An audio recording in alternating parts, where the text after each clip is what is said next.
এই হচ্ছে সেই নাহারগড় ফোর্ট, যেটা থেকে আর কি ডক্টর হাজরাকে ঠেলা মেরে ফেলে দেওয়া হয়েছিল। সত্যি এত উঁচু, মানে কেল্লাগুলো, সেখান থেকে যদি কাউকে ওরকম ঠেলা মেরে ফেলে দেয় তার আর হাত পা অবশিষ্ট কিছু থাকবে না। ডক্টর হাজরা যে আলটিমেটলি প্রাণে বেঁচে গেছিল, এটা কিন্তু বিরাট ব্যাপার।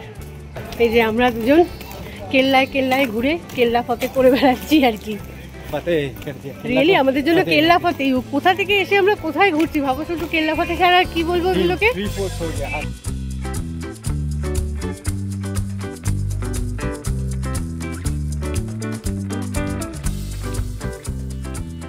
জয়পুরের সাইট সিইং চলছে আমাদের। তো জলমহলটা তো আগের ভিডিওতে দেখিয়ে দিয়েছি। এরপরে আমরা এগোচ্ছি হাওয়া মহলের দিকে। গাড়ির সাইলেন্সার পাইপে একটা সমস্যা ছিল, তো সেই কারণে সেটাকে সারাই করতে হতো। তো বাঙ্কুর বাবা কি করলো, গাড়ি নিয়ে সোনুবাবুদের সাথে নিয়ে গ্যারেজে ওয়েট করে গেল, আর আমি আর বাঙ্কু চললাম অটো করে ঘুরতে। সকালবেলায় যখন হাওয়া মহলের সামনে দিয়ে গেছি তখন কিন্তু এই দোকানপাটগুলো খোলেনি, আর এখন বেলা বেড়েছে তাই জন্য দোকানপাটগুলো সব ওপেন হয়ে গেছে, একদম জমজমাট পরিবেশ আর কি। তো হাওয়া মহলে ছবি তুলতে গেলে কিন্তু লোকজনের ভিড়টা ফ্রি পাওয়া যাচ্ছে এখানে। আমাদের ছোটবেলা থেকে এই হাওয়া মহলের ছবি কিন্তু বহুবার দেখেছি, বইয়ের পাতায় বা ভ্রমণ ম্যাগাজিনে। তো দেখে ভাবতাম কি এটার বোধহয় বাইরের স্ট্রাকচারটুকুনি আছে, ভিতরে যে অনেক কিছু দেখার রয়েছে সেটা কিন্তু এই ছবি দেখে বুঝতেই পারতাম না। তারপরে তো ইউটিউবের ভিডিওতে যখন জায়গাগুলোকে দেখেছি চিনেছি, তখন যেন কাছ থেকে জায়গাগুলোকে দেখার ইচ্ছেটা ক্রমশ বেড়ে গেছে আর কি। ঘুরতে বেড়াতে যেতে যারা পছন্দ করে তাদের জন্য এই জায়গা একেবারে আদর্শ।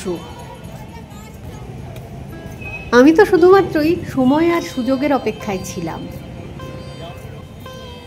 বাইরেটাতে প্রচুর দোকানপাট রয়েছে, রাজস্থানী রঙিন সব ড্রেসেসগুলো এত সুন্দর দেখতে, এত ঝকমকে, পুরো মানে রাস্তাটাই কালারফুল লাগছিল যেন। চোখটা আটকে গেছে এই জমকালো দোকানগুলোতে, একটা একটা করে দোকান যাচ্ছে, হঠাৎ করে মনে হবে যেন পরের দোকান, তবে ওটাই হচ্ছে হাওয়া মহলের ঢোকার জায়গা। এই যে দেখো লেখা আছে হাওয়া মহল জানে কা রাস্তা।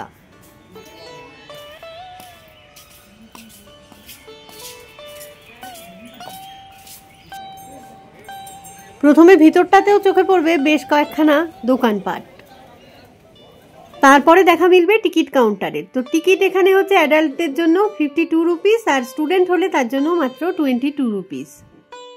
যারা জয়পুর ডে ট্যুরের জন্য বেরোবে, সাথে যদি লাগেজ থাকে সেটা রাখার জন্য এখানে কিন্তু ক্লোকরুম রয়েছে। সপ্তাহে প্রতিদিনই তো হাওয়া মহল খোলাই থাকে, সকাল 9টা থেকে সন্ধ্যে 6:30। দুটো গেট ক্রস করতে হবে, প্রথমটা হচ্ছে আনন্দপল্লী গেট, তারপরে রয়েছে চন্দ্রপল্লী গেট। অ্যাকচুয়ালি এই পোল কথাটার অর্থই কিন্তু গেট। আস্তে আস্তে শুরু হবে দারুণ সুন্দর কনস্ট্রাকশনগুলো, হিন্দু, রাজপুত, মোঘল আর্কিটেকচারের সংমিশ্রণ। কি সুন্দর দেখতে যে পুরো জায়গাটা। তো এই জায়গাটার নাম হচ্ছে শরৎ মন্দির। ভিতরে ঢুকেই দেখলাম যে পুতুল নাচের আয়োজন বসেছে এক জায়গায়।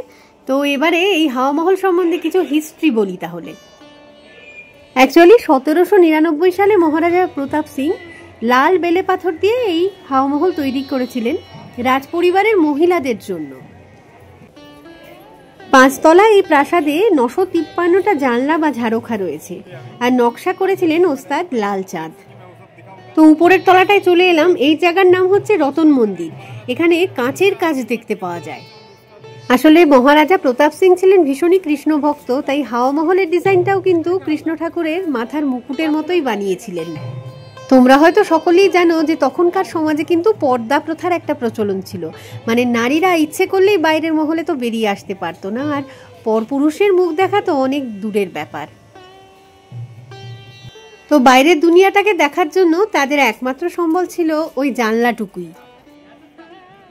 হাওয়া মহল জুড়ে প্রচুর জানলা, যেখান দিয়ে হাওয়া ঢুকে মহল থাকে ঠান্ডা। আমরা এখন রয়েছে হাওয়া মহলে, উপরটা ঘুরে ঘুরে দেখছি।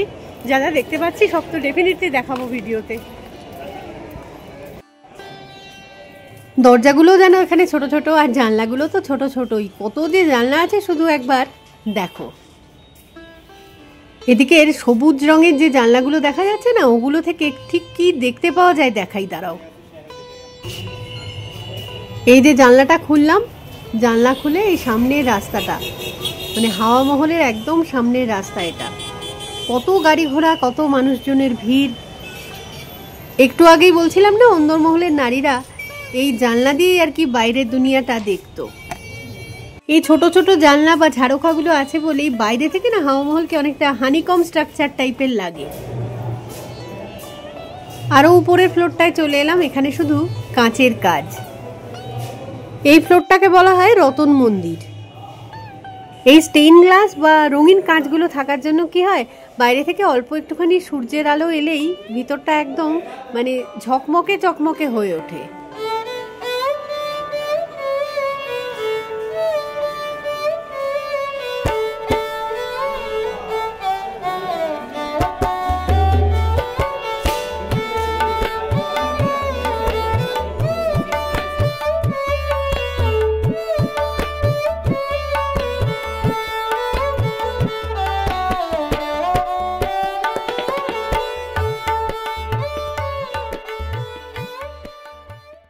ঘুরে ঘুরে আমরা একটা করে ফ্লোর ক্রমশ উপরে উঠছি। প্রথমে দেখলাম শরৎ মন্দির, তারপরে রতন মন্দির, তারপরে বিচিত্র মন্দির, এরপরে এলো প্রকাশ মন্দির, যেখানকার ঝাড়খাগুলো থেকে সুন্দরভাবে দেখা যায় জহুরি বাজারকে। সবচেয়ে উপরে রয়েছে হাওয়া মন্দির। সত্যি এখানে প্রচুর হাওয়া। একটা জিনিস বলার মতো, মহারাজা প্রতাপ সিং কিন্তু একজন ভালো কবিও ছিলেন।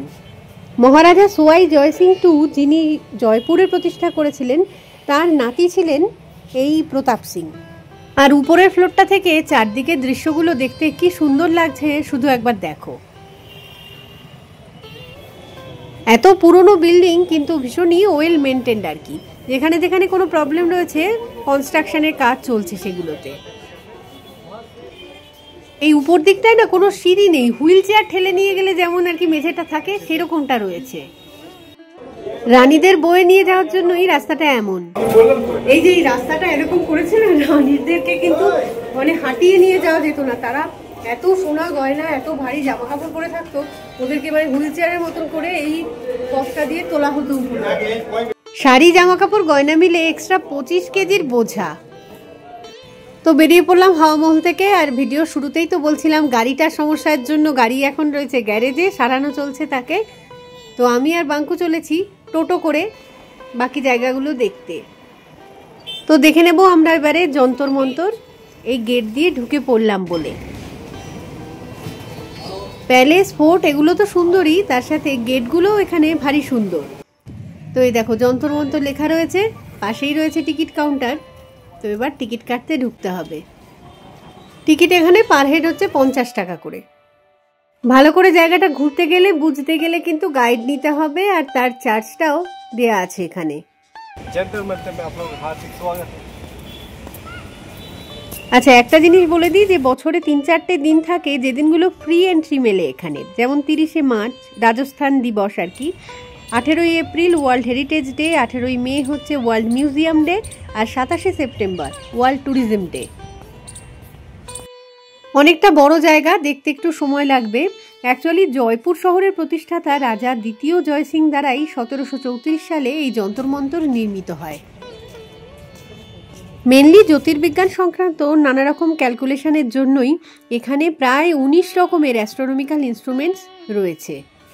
এই ইনস্ট্রুমেন্টসগুলো মেনলি যেগুলো মেজার করে সেগুলো হচ্ছে time of the day, distance of the heavenly bodies, predict the eclipses, locations of the constellations, track the position of the celestial bodies with naked eyes observations, etc.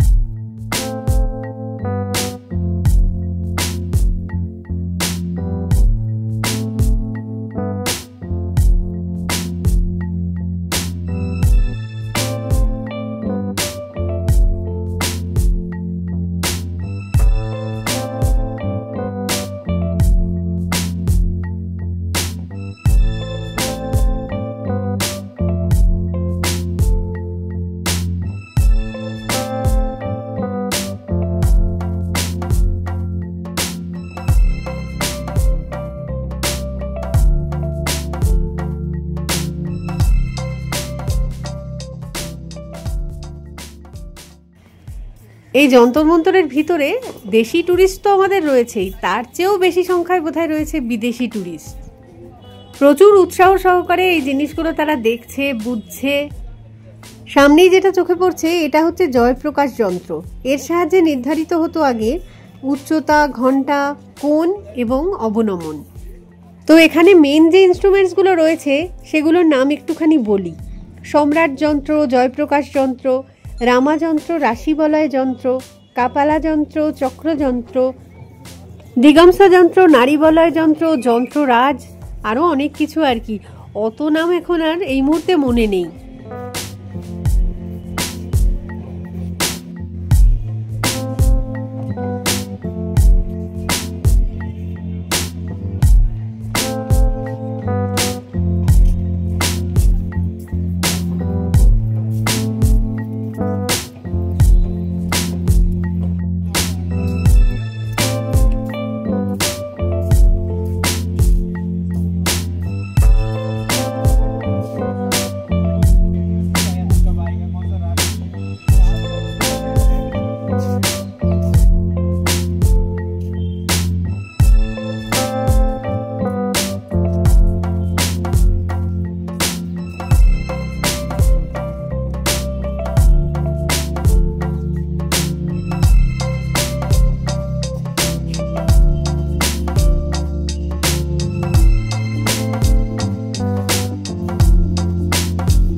চলো, মোটামুটি তো কমপ্লিট মনে হচ্ছে নাকি রে? হ্যাঁ, মোটামুটি কমপ্লিট না? কমপ্লিট তো নাকি? কমপ্লিট মানে হলো দেখা এটা, নাকি আরো বাকি আছে? কমপ্লিট মানে বুঝতে পারছি না। এই গাইডকে কে নেবে? বেকার কা গাইড, কি হিস্ট্রি শোনাচ্ছে। এরকম গাইডকে কেউ পয়সা দিয়ে রাখবে না। যন্ত্র সামনে গিয়ে সবাই তো ওইটুকুনি বুঝতেই পারছে, বলছে এটা যন্ত্র, যন্ত্র করছে তন্ত্র মন্ত্র, যা তা একেবারে। গরমের মধ্যে এনার্জি আর লাগছে না ঘুরতে, তা সত্ত্বেও আরও কতগুলো জায়গা তো বাকি রয়েছে, সেগুলোও দেখতে হবে। তো পরের গল্পটুকুনি না হয় পরের ভিডিওতে নিয়ে আসি। এটা এই পর্যন্তই।